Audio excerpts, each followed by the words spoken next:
La maravilla de la televisión, de poder entrevistar a alguien que sabe mucho de ciertos acontecimientos que la misma historia nos ha ofrecido y aquellas imágenes que podemos ofrecer que se han grabado previamente y que sin necesidad de movernos de nuestro sillón, de nuestro domicilio, podemos ver pirámides, por ejemplo, viajar al antiguo Egipto o descubrir el mundo en todas sus latitudes. Esto es una maravilla de la tecnología de este siglo XXI.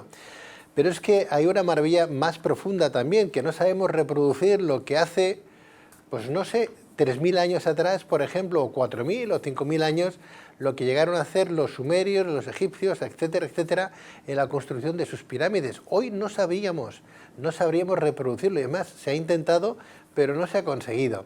Vamos a viajar en el tiempo, nos vamos a Egipto y vamos a hablar con una persona notable que sabe perfectamente qué es lo que ocurrió hace 3.000 años atrás. José de Alberto es profesor, el doctor José Alberto García, es egiptólogo y investigador. Profesor, doctor, muy buenas noches. Muy buenas noches, Pedro. Encantado de estar en tu programa. Gracias, bienvenido. ¿Qué te parece si nos retrotraemos, por ejemplo, y nos vamos a, pues no sé, a 10.500 años hacia atrás, ¿no? Desde nuestra época, ¿no? 10.000 para atrás. Y vemos en Egipto que hay una esfinge, ¿no? Exacto. Y hablamos un poco de ella. ¿Sí? Exacto, sí, perfectamente. ¿El tiempo que tiene la esfinge es eso? ¿8.000 sí. o 10.000 años desde nuestra era, sí. por ejemplo? La última datación por geólogos profesionales dijeron que era del 10.800 antes de Cristo, la construcción. Ajá. Y esto se pudo determinar muy bien porque es de una sola pieza, porque se excavó, se labró de la misma roca caliza que hay en la zona y lo podemos ver cuando estamos allí porque todos los perímetros de la esfinge son del mismo tipo de roca. Pues estamos hablando de una construcción sacada de un montículo que había ahí, que era una especie de montañita, fueron puliéndole y alguien sacó la esfinge, o sea, exacto, hizo la esfinge, la esculpió, ¿no? Exacto. Estamos hablando de 10.500 años. 10.800 años antes de Cristo, que en nuestra época serían 12.800 años. Esta es la última datación. No se sabe quién la construyó, ahí la vemos, pero sabemos que tiene como 57 metros de larga por 20 de altura, más o menos, ¿no? Más o menos, exacto. Más o menos. Si hablamos de la construcción de las pirámides, que ya es un enigma, la construcción de la esfinge también es un enigma. Porque, a ver, en aquella época, ¿quién podía hacer una construcción así y vaciar todo lo que es alrededor de la esfinge y dejar solamente la figura perfectamente labrada y perfectamente esculpida, ¿no? Entonces, claro, no tenemos explicación, no tenemos palabras. Y además la esfinge la vemos que tiene como... es una imagen, parece que es un león, ¿no? Sí, o al menos la cabeza de un león es la que debería haber sobresalido en aquella época, claro, al principio en su construcción, pero después vino un faraón, creo que fue Kefren, y puso su rostro ahí, sí, ¿no? La cambió. Sí, señor, sí, señor.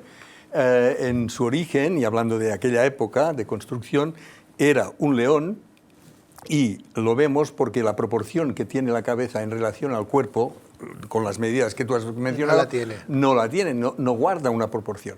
Lo que hizo Kefren fue, oye, yo soy el faraón, también el faraón tenía una imagen de poder que era el león, y entonces dijo que sacasen la cabeza del león y pusiesen la suya, o sea, su imagen, la imagen de Kefren. Y ahora cuando vemos que lo que es la cabeza no es proporcional al cuerpo y además se ve perfectamente que es de otro material, más oscuro. O sea, no es la misma piedra caliza que era en origen. O sea, ¿quieres decir que trajeron una piedra con la imagen ya de Kefren ya creada? Sí. Y la pegaron, como y la pegaron, sí. ¿Ah, sí? Sacaron una y pusieron la otra.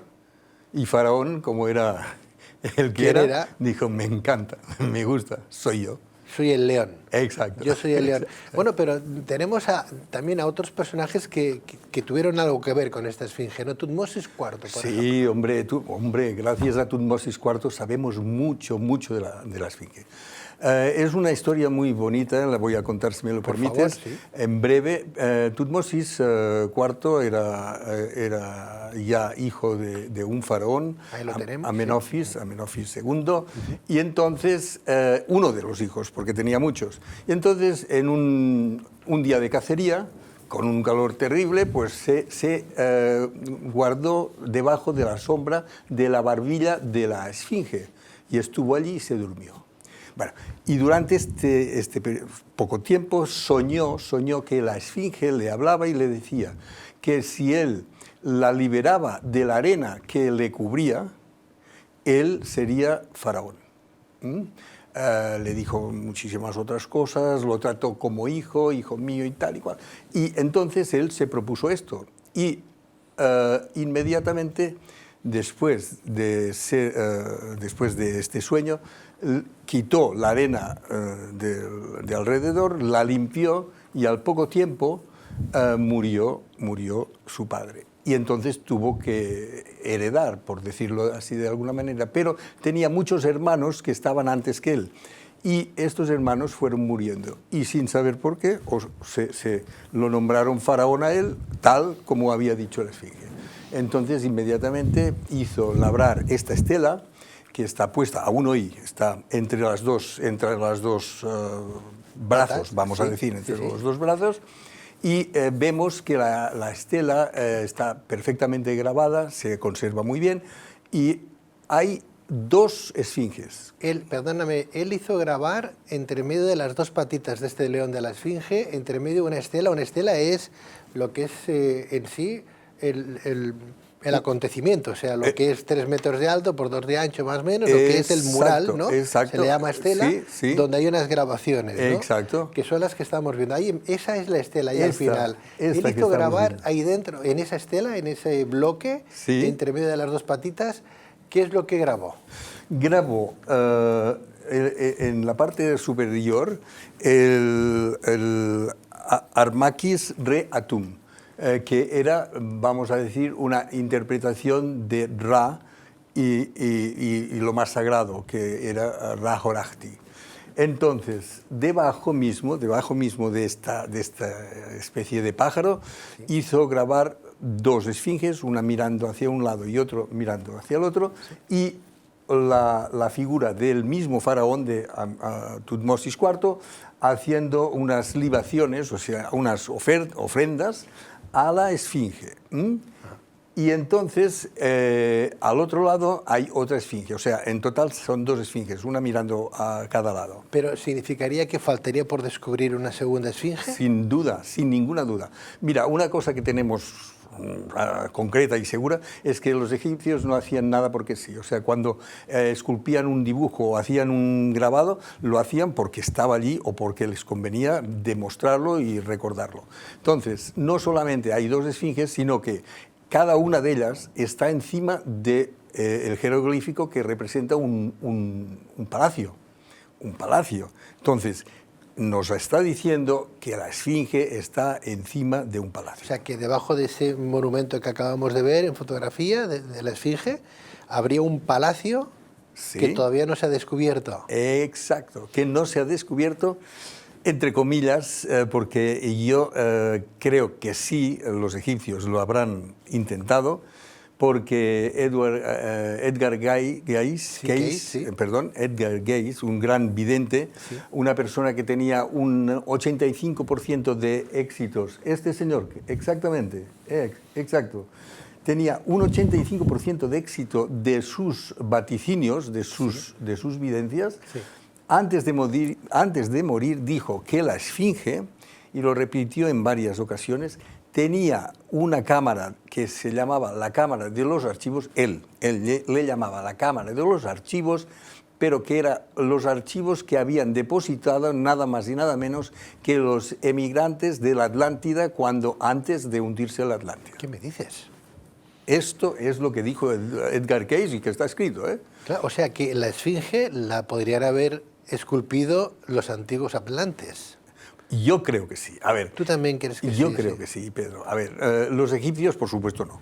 Los egipcios no tenían Bueno, el material. Y tenemos la erosión de los lados de la esfinge, ¿no? Como si hubiera pasado agua Efectivamente, por allí. exactamente. El tema del diluvio, ¿no? Sí, señor. Esto lo podemos ver a simple vista. Cuando vamos a Egipto en una visita vemos que tanto la esfinge como el perímetro donde fue labrada, hay unas marcas de erosión de agua, con lo cual nos puede decir que aquello en algún momento estuvo cubierto de agua, pero desde luego en nuestra, vamos a decir, en nuestra era, no.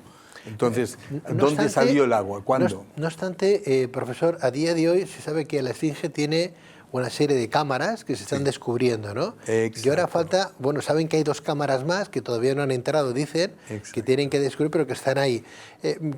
Claro, Edgar Cayce decía que eran las cámaras de los archivos, como que alguien dejó allí algo para nuestra evolución personal, lo que fuere, ¿no? Exacto. Faltan 2 cámaras que entiendo yo que los egipcios sí que sabrán que existen y las habrán descubierto y habrán entrado, pero que no lo dan a conocer al mundo. 2 cámaras más de las que ya se habían descubierto. En total, ¿cuántas cámaras hay? No. 2 cámaras que aún no se han abierto, supuestamente, entre comillas, porque cuando dijo esto este señor, muchos países pidieron permiso a las autoridades egipcias para hacer unas prospecciones que nunca tuvieron éxito porque jamás dieron permiso a nadie. Pero sí que vía satélite vieron que allí habían unas oquedades que más o menos, incluso sabemos las medidas, rectangulares, una más grande que la otra. Una se encuentra bajo el hombro derecho de la esfinge y otra bajo... En el lomo. Al lado de la cadera de la esfinge, o sea, en esta proporción, ¿no? Y entonces, una tiene aproximadamente unos 30 metros de largo por 10 de ancho, y la otra es un poco más pequeña, tiene unos 7, 8 metros de largo por 4 de ancho. Y están a una profundidad muy cercana, están a 7 metros de profundidad, o sea que no costaría nada hacer, oye, un agujerito. Ya no voy a decir a destaparlas, pero hacer un agujerito para, con nuestra técnica de la fibra óptica, poder ver por este agujerito que hay. A ver, son 7 metros, no es gran cosa. Bueno, no hubo manera, dijeron que no, se negaron a los alemanes, ingleses, franceses, italianos, incluso españoles, que también estábamos en el tema. Y yo lo que no me creo, sinceramente te lo digo así, es que ellos, los egipcios, dijesen a todo el mundo que no y ellos tampoco lo viesen. O sea, yo creo sinceramente que ellos tuvieron acceso. Pero tal como dijo Edgar Cayce, esta cámara, el día que se descubra, habrá que reescribir la historia del mundo, o de la humanidad, mejor dicho. Entonces, sabiendo cómo son ellos, con todo mi respeto, supongo que si lo vieron o si tuvieron acceso, dijeron, oye, tapémoslo y dejémoslo como está, que está muy bien. ¿Sabes qué quiero decir? O sea, hablar o sacar a la luz lo que se puede haber descubierto en esas cámaras, con más de 10.000 años de antigüedad, ¿no? A lo mejor con explicaciones de cómo construían, etcétera, etcétera. Claro. O vaya usted a saberlo. O sea, ¿tú crees que...?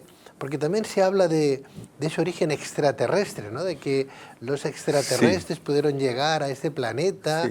Aparece incluso de alguna manera, de una forma velada en el Génesis, en el Génesis 6, por ejemplo, de nuestra Biblia, pues que las hijas de los hombres copularon con los gigantes, ¿no? ¿Quiénes eran los gigantes? Los Nephilim. Claro, Sí, un señor. día podríamos hablar de todo eso, ¿no? Los Pero Nephilim, sí. se atribuye también el tema de esa egiptología, ya no solamente al Pol Atlante, sino también a los extraterrestres, como que nos dejaron un legado, ¿no? Sin como duda. si los hablantes pudieran ser también, ¿por qué no?, extraterrestres que desaparecieron de esa época, ¿no? Sin duda, Pedro, sin duda. Sin duda. Sin duda. Y además hay en el Valle de los Reyes, y ya invito a todo el mundo, hay una tumba en la cual, la sala donde hay el sarcófago, en el techo hay representados 8 personajes con escafandra y 2 antenas. Esto está en el Valle de los Reyes y se puede ver. Y después, en el sarcófago, que es el sitio más sagrado para el faraón, en los 2 lados rectangulares del sarcófago hay 2 personajes a cada lado tirando de una cuerda, que en medio de la cuerda hay un disco. Y estos dos personajes también van con una escafandra y dos antenas. Esto se puede ver, está en el Valle de los Reyes. No es, claro. De momento aún la dejan visitar. Claro, si no lo hubieran visto ellos, ¿cómo lo podían dibujar? Claro. Claro. Con la mentalidad de los egipcios, tirar de una cuerda para sostener un disco era como decir que aquellos personajes tenían la potestad o la fuerza de levitar, o sea, de poder hacer levitar. De luchar contra la gravedad. Contra la gravedad. Sí. Vemos que la esfinge, claro, cabeza de león, era un león, sí, en grande, sí, era un león, sí. Tiene un punto de mira hacia el este, ¿no? ¿Por Justo. qué? Al este, perfecto. ¿Por qué mira al este? Bueno, porque en aquella época de su construcción, la constelación de Leo salía precisamente por el este geográfico del planeta Tierra. Hoy ha variado, después de 12.000 años, lógicamente, ha variado ya, pero en aquel momento el Leo salía por el este. Y por eso este león, que era un león, miraba la salida de cada día de la constelación. ¿Tú crees, profesor, que algún día de verdad podremos desvelar y demostrar a los cuatro vientos, a todo el mundo, lo que hoy, como el tema del Área 51, el tema del Área 51 de extraterrestres de Estados Unidos, pues no sé, de que esos extraterrestres nos han llegado a visitar y que salga a la voz del pueblo, que la gente lo entienda y lo pueda estudiar. Bueno, ya han salido, se han desclasificado muchos temas, pero ¿hasta qué punto se ha dado lo que se quería dar y no, en realidad, todo el material que pueda existir? Llegará, pero para llegar a esto tenemos que abrir un poco la mente, sobre todo de los señores que aún están allí, y darlo a conocer sin tapujos, concretamente, y me centraré en uno, en la pirámide, entre la pirámide encorvada de Dashur y la pirámide roja del faraón Snefru. En el año 62 los judíos hicieron una incursión, porque no sé cómo se enteraron, pero hicieron una incursión y sacaron debajo de la arena, a muy poca profundidad, un disco de 12 metros de diámetro, un disco lenticular, y se lo llevaron lógicamente con camiones, ¿no? Y a través de esto, a causa de esto, se creó el conflicto por haber entrado dentro de las fronteras egipcias los judíos, ¿no? Y este disco hoy en día no sabemos dónde está, así de claro. Y tampoco lo dicen, y tampoco lo van a decir. O sea, tú eres de los investigadores serios, todo hay que decirlo, ¿no?, que además piensan que sí, que hubo una civilización anterior. Y si me permites, en pocas palabras, en la tercera dinastía es cuando hubo la unión de los dos Egiptos, el Alto y el Bajo, a través del faraón Narmermenes. Y entonces ellos, en aquel momento, ellos veían que habían unos seres, y lo digo así, unos seres o unas personas que cuando estaban enfermas entraban en la pirámide, en la gran pirámide, o sea, la mal llamada Keops, porque allí no estuvo nunca enterrado Keops, se entraban dentro de la pirámide, estaban unos horas o días y salían completamente renovados, restaurados, nuevos. O sea, sus enfermedades se curaban. Y entonces Faraón, que era Dios en la tierra, Ra, dijo, oye, si estos lo tienen, yo también quiero tenerlo. Entonces, a partir de aquí es cuando todos se querían construir sus propias pirámides. Las mastabas de entonces. Las mastabas de entonces. Antes que ser pirámides se habían creado mastabas. Sí, señor, que así se construyó la primera hipotética, o sea, la escalonada de Saqqara. Pues profesor José de Alberto, egiptólogo, gracias, profesor doctor. Gracias a ti, gracias a vosotros por tu buen programa, excelente programa. No podríamos hacer un buen programa desde tu criterio si no tuviéramos a buenos especialistas con nosotros. Muchas gracias. A ti, Pedro. Gracias y muy buenas noches. Buenas noches. Buenas noches.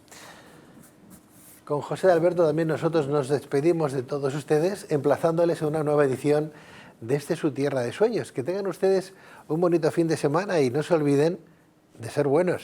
Adiós.